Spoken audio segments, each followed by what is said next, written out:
नमस्कार। आज हम भारत की सबसे पुरानी और सबसे शानदार पर्वतमालाओं में से एक अरावली के बारे में जानेंगे।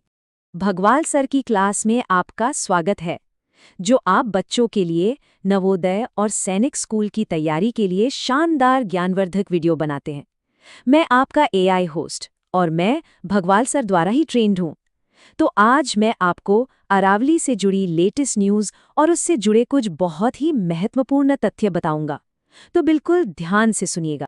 तो चलिए सबसे पहले ये समझते हैं कि आखिर ये अरावली पर्वतमाला है कहाँ और कितनी बड़ी कितनी विशाल है ये।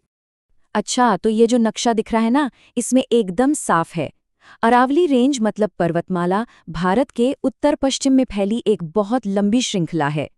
ये शुरू होती है गुजरात से, फिर राजस्थान, हरियाणा से होती हुई सीधी दिल्ली तक पहुंचती है। मतलब सोचिए जरा, एक अकेली पर्वत श्रृंखला और चार राज्यों में फैली हुई है। और इन चारों राज्यों में से भी जो सबसे बड़ा हिस्सा है अरावली का, वो पड़ता है राजस्थान में। ये वाला नक्शा देखिए, ये और भी दिलचस्प बात बताता है। ये रेंज राजस्थान को करीब करीब 2 हिस्सों में बांट देती है, और इसका असर आप यकीन मानिए वहाँ के भूगोल पर, वहाँ के मौसम पर बहुत ही गहरा पड़ता है। तो अब आते हैं मुद्दे की बात पर। कुछ ऐसे ज़रूरी फैक्ट्स जो एग्ज़ाम के लिहाज से भाई बहुत ही ज़रूरी हैं। ये वो बातें हैं जिन्हें बिल्कुल गांठ बांध लेना है। तो पहली बात, अरावली एक वलित पर्वत है। अब वलित पर्वत क्या होता है? सिंपल है, जब जमीन के नीचे की बड़ी बड़ी प्लेट्स, जिन्हें टेक्टोनिक प्लेट्स कहते हैं, वो आपस में टकराईं तो बीच की जमीन ऐसे मुड़ गई। जैसे हम किसी कागज को दोनों तरफ से दबाएं तो वो बीच से ऊपर उठ जाता है। बस ऐसे ही ये पहाड़ बने। और हाँ, ये कोई आज का बना पहाड़ नहीं है, ये दुनिया के सबसे पुराने वलित पर्वतों में से एक है। लेकिन अब एक और शब्द है, अवशिष्ट पर्वत। देखिए, करोड़ों साल हो गए हैं ना, तो इतने सालों में हवा, पानी, बारिश, इन सब ने इसे ऊपर से घिस दिया है। इसी घिसने को क्षरण या इरोजन कहते हैं। तो अब जो बचा है वो इसका सबसे मजबूत बचा खुचा हिस्सा है, इसीलिए इसे अब एक अवशिष्ट यानी रेजिडुअल माउंटेन भी कहते हैं। अब जरा इसकी उम्र का अंदाजा लगाइए। इसका जन्म हुआ था प्रोटीरोजोइक युग में, मतलब आज से लगभग 67 करोड़ साल पहले। सोचकर भी हैरानी होती है। हमारा जो हिमालय है ना, वो तो इसके सामने बच्चा है, ये उससे भी बहुत बहुत ज्यादा पुरानी है। ओके, अब एक नंबर जो दिमाग में फिट कर लेना है, 1722 मीटर। क्या है ये? ये है अरावली की सबसे ऊंची चोटी की हाइट। ये नंबर एग्जाम में बार बार आता है, तो इसे भूलना नहीं है। और ये रही वो चोटी, क्या शानदार नज़ारा है। इसका नाम है गुरु शिखर। और ये कहाँ है? ये है राजस्थान के बहुत ही खूबसूरत हिल स्टेशन माउंट आबू में। तो 3 चीजें एक साथ याद रखनी है। सबसे ऊंची चोटी गुरु शिखर, ऊंचाई 1722 मीटर, और जगह माउंट आबू, राजस्थान। अरावली सिर्फ पत्थर और मिट्टी के पहाड़ नहीं है, ये तो जीवन देने वाली माँ की तरह है। क्यों?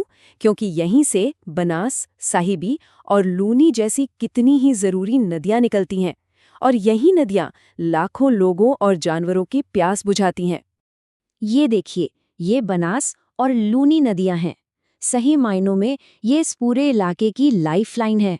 जहां सूखा हो सकता था, वहां भी ये हरियाली और जिंदगी को मुमकिन बनाती हैं। तो फैक्ट्स तो हमने जान लिए, पर सवाल ये है कि अरावली हमारे लिए इतनी जरूरी क्यों है? मतलब इसका हमारी जिंदगी पर क्या असर पड़ता है? चलिए समझते हैं। तो देखिए, इसका सबसे बड़ा काम क्या है? ये एक दीवार की तरह खड़ी है, एक नेचुरल दीवार। इसके पश्चिम में है थार का रेगिस्तान। वहां से गर्म धूल भरी हवाएं चलती हैं, लेकिन अरावली उन्हें रोक लेती है और पूरब के जो हरे भरे उपजाऊ मैदान हैं, उनकी रक्षा करती है। अगर ये दीवार ना होती तो रेगिस्तान शायद आज बहुत आगे तक फैल चुका होता। और बात यहीं खत्म नहीं होती। अरावली अपने अंदर खनिजों का एक खजाना भी छिपाए हुए है। यहाँ से तांबा, जस्ता, सीसा, मतलब कॉपर, जिंक, लेड जैसे कितने ही कीमती मिनरल्स मिलते हैं, जो हमारी इंडस्ट्रीज के लिए बहुत बहुत जरूरी हैं। अच्छा, ये सब तो हुई इतिहास और भूगोल की बातें। अब आते हैं आज पर। एक ताज़ा खबर है जो अरावली के भविष्य से जुड़ी है, और इसे जानना हम सब के लिए बहुत ज़रूरी है। हुआ यह है कि हाल ही में हमारे देश के सुप्रीम कोर्ट ने अरावली की एक नई परिभाषा, एक नई डेफिनेशन को माना है। इस डेफिनेशन के हिसाब से अब से सिर्फ उसी पहाड़ी को अरावली का हिस्सा माना जाएगा जो अपने आसपास की जमीन से कम 100 मीटर ऊंची हो। लेकिन इस फैसले पर जो पर्यावरण के जानकार हैं, मतलब एनवायरमेंटलिस्ट, उन्होंने चिंता जताई है। उनका क्या कहना है? उनका कहना है कि भाई ऐसी बहुत सी छोटी छोटी पहाड़ियां हैं जो 100 मीटर से कम ऊंची हैं, पर वो भी इकोसिस्टम के लिए बहुत ज़रूरी हैं, और इस नई परिभाषा की वजह से उन पर माइनिंग और कंस्ट्रक्शन का खतरा बढ़ जाएगा। तो ये एक बहुत ही ज़रूरी बहस है जो इस वक्त चल रही है। तो चलिए, इतनी सारी बातें हो गईं, अब एक छोटा सा टेस्ट हो जाए। देखते हैं आज की इस क्लास में कितना ध्यान था। एक सवाल है सभी के लिए। सवाल बहुत सिंपल है। अरावली की सबसे ऊंची चोटी का नाम क्या है और वो कहाँ पर है? सोचिए, याद आया कुछ? चलिए मैं बताता हूँ। जिनका जवाब है गुरु शिखर, जो माउंट आबू में है, वो जवाब बिल्कुल सही है। शाबाश!